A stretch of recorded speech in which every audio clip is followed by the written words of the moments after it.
My mom and dad, especially when we lived in this little village called Sumapero, I don't know how, but she came up with meals that she knew how to cook spam every which way. And we got everything in cans. Chip can correct me if I'm wrong, because you don't think about these things when you're a kid, but we always liked whatever my mom fixed. And even that our meat was from cans, our cheese was from cans, our margarine was from cans, our milk was canned milk in a big can. It was powdered milk. But somehow my mom was able to make our meals taste good, and I always really appreciated that. They always made Christmas and birthdays special for us somehow. And I know they had to be planned way ahead, because you can't run down to Walmart or anything in the jungle. Somehow they planned way ahead. But the gifts that they gave us for our birthdays and all were significant. They'd decorate our chair. My mom would decorate our chairs and let us choose how we wanted our canned meat cooked for that day. So somehow she just really made that special. And one of the best gifts that I felt like I got from my mom and dad was a purple bedspread. And it had shaggy, feet-shaped purple rugs to match, and I felt like I had the world by the tail. When we were in the village in Sumapero, I remember my mom would do these things called Sunday treats, and she would somehow make Sunday afternoon very special for us. The two that I remember were a taffy pull and popcorn balls, making popcorn balls on a Sunday afternoon. One thing that I did not like about Sundays, though, was the dreaded malaria medicine. And my mom would squish up these malaria pills and hide them in a spoon of peanut butter. And it took me years to like peanut butter again, because I knew that spoon of peanut butter had malaria medicine. My mom, as was shown in the video, was a great bowler, and she loved to go bowling. And one of the last times that we went bowling with her, she brought her shoes along and her bowling ball, which I think was a bit heavy for her by that time already. But I think Terry might have been with us the last time we went bowling with her. And she took her walker along and set her walker beside the console where all the bowling balls were. And then one of us she held onto our arms, and we took her up to the end of the row, and then she would bowl, and she beat me. I have never beat my mom in bowling. And right near the end, she was already on oxygen, and she hadn't yet been moved from out of assisted living into nursing care, hospice care, but she wanted to go bowling. And it was in the spring, and it was still a little bit cold, so we used those excuses, to not, well, Mom, it might not work today. But she wanted to go bowling with oxygen and her walker. And finally we convinced her, and then she kind of forgot about it. But I didn't want to get beat by a 90-year-old with a walker. And she loved shoes. My mom loved shoes. And Jan mentioned this in her sharing when Jan was sharing. Yeah. And at one time I counted 41 pairs of shoes. And she could put Imelda Marcos for, give her a run for her money. But Jan said that there was more than that when they moved her from assisted living, from independent living to assisted living. And I'm quite different than her in that area, because if a shoe fits, wear it, and I just wear it till it dies. If it doesn't match, so be it. But even at the end, my mom would be bothered if her pants were blue and her shoes were brown. She did not want to wear brown shoes with blue pants. But I just thought, it looks great. Try to convince her that it was okay. Unfortunately, her feet were a size smaller than mine, so I didn't get to inherit. She had good quality shoes. Yeah. My mom was also an escape artist. When she was in Freedom Village, it was very tight lockdown during COVID, and several times when I called my mom, she was out of the confines of Freedom Village. And I could tell by the background behind her. One such time I saw the background, and she had a mask on, and she was with her walker. And I said, "Where are you, Mom?" And she said, I'm shoe shopping. And I thought maybe she had conned someone into going with her from Freedom Village or something, to a nurse or something. I said, who's with you? And she said, no one, I'm alone. And I said, where are you? And I'm in the basement of Loker's shoe store in downtown Holland. And I said, how did you get there? I walked. So, much to her dismay, they had to put a tracker ankle thing on her. And, but because she just kept escaping. I don't think she realized the gravity of COVID and the lockdowns and everything. My mom and I really enjoyed a lot of the same things except bowling and shoe shopping. And we both loved putting together puzzles and playing games.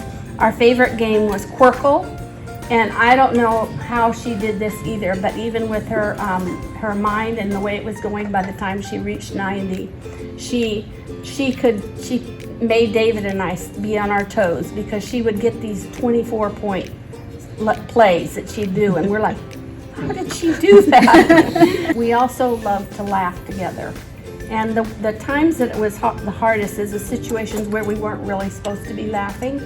And I remember 20 or 25 years ago, we went to a concert at Moody when there was the Moody Bible Institute had a concert of some old hymns and old songs and everything. And I was sitting next to my mom, unfortunately. And one of us, I don't know who started it, got tickled. And the rest of the concert was toast. We were just trying so hard not to laugh. And I'd get everything under control and get my giggles under control. And then I'd feel her next to me. And I thought, there's no way that I'm going to get through this either. We love to laugh together. Candy and I have been together for the past few days, and we've been joking a lot about dusty halos and our halos slipping a little bit. And my mom was no exception to that. All of us have our halos get dusty. But her acceptance by God and the assurance that I have today that I'm going to see her someday is not based on her halo.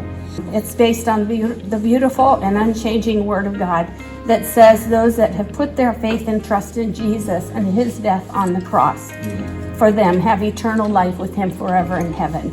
And that's where my mom's trust was, not in her goodness, her own goodness. And that's where mine is too. Just a couple of years ago, we met this man, Daniel. He was a pastor, but he was now the head of the denomination there in Irian-Jaya. And when he heard that this was Larry and Shirley's daughter, he went to tears. He said Daniel used to be a real rebel and a fighter and a troublemaker and a heavy drinker and yet he felt like his life was going nowhere. And one day he was walking past that bookstore and this Christian song was playing. But as he went by, that song just really grabbed his heart. And he said as he went by, he stopped and he said, that's what I need. And he went back into that store. And whoever was running it at that time, he asked the guy, he said, what's that song? And the guy inside said, well, we're really busy right now, but if you'll come back, I think he said that then we'll talk with you about that. And so he went back again, and he came to the Lord through that, and his life was really changed. And so he was always thankful for the work, especially the Raschers and other missionaries that had come to that place. But his life was really, really completely transformed by that. So.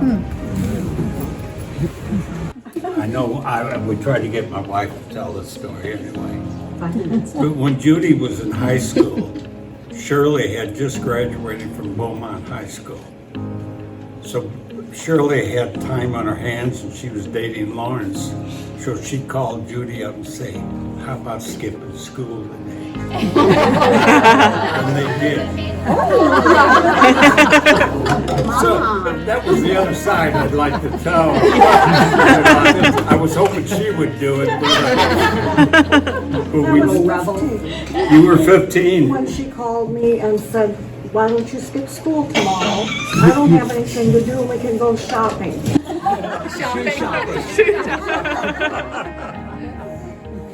When they came home on furlough, she would stay in the farmhouse and we lived in the house, and now there's lots of houses, but it was just us and them on the farm, and so many memories. But Kathy, when she said she was a good cook, I'll never forget her egg fouillon and her fried rice. And we would always get together on Tuesday nights, and my mom would cook, or Aunt Shirley would cook, and we would watch Mork and Mindy.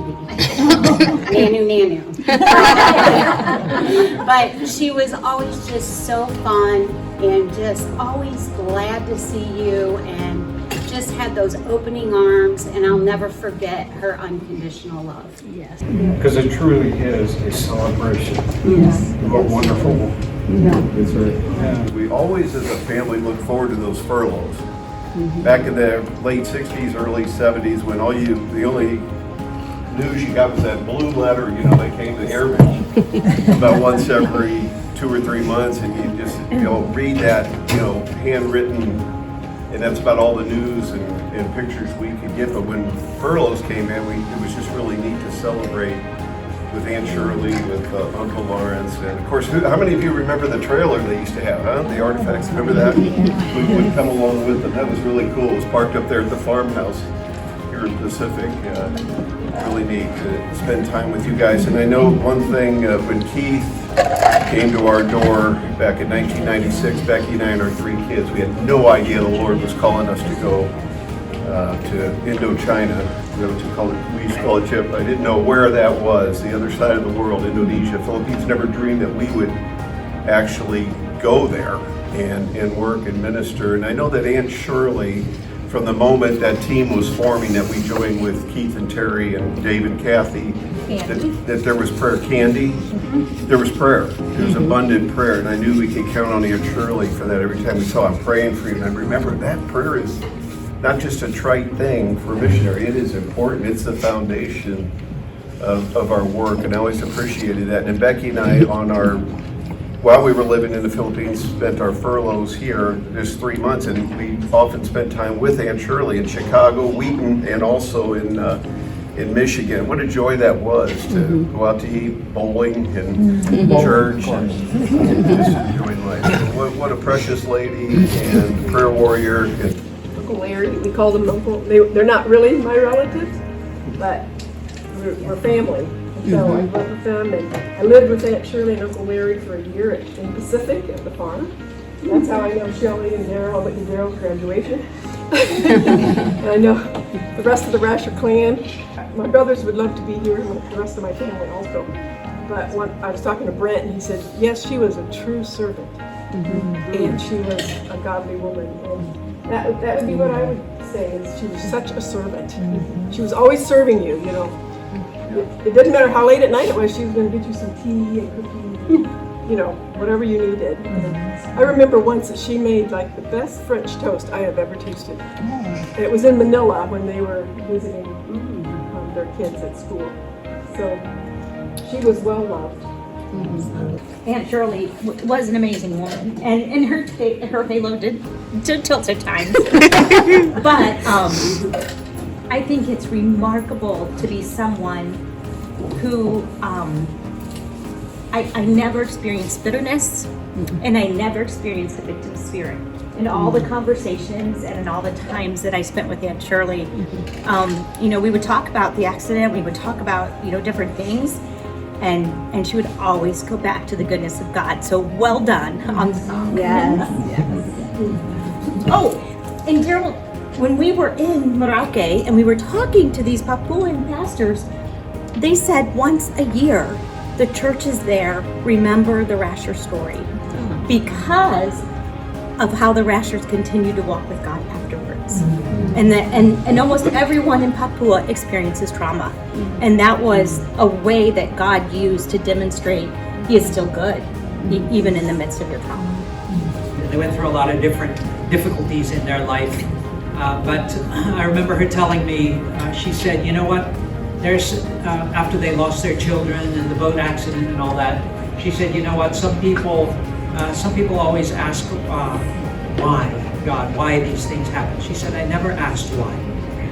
I just trusted in God. and of course, if you read the book, you understand how she dealt with that in her life. And I think even in the last few years, Kathy and I noticed, even though her health was getting worse and worse, it seemed that somehow her trust in the goodness of God seemed to be growing in the last few years, where she seemed less to notice the difficulties of her life. She lost 2 husbands along the way, and she was alone in between the 2, and then she was alone again at the end for 10 years, I think. And so we noticed that towards the end, she would just often and just express how thankful she was to God for taking care of her and for providing for her and meeting her needs, and the good people in her life taking care of her. So we thought that song was appropriate, always trusting and remembering the goodness of God. There's no question in my mind that God completes His work. In this case, it isn't as we had planned, but His ways are so far above ours.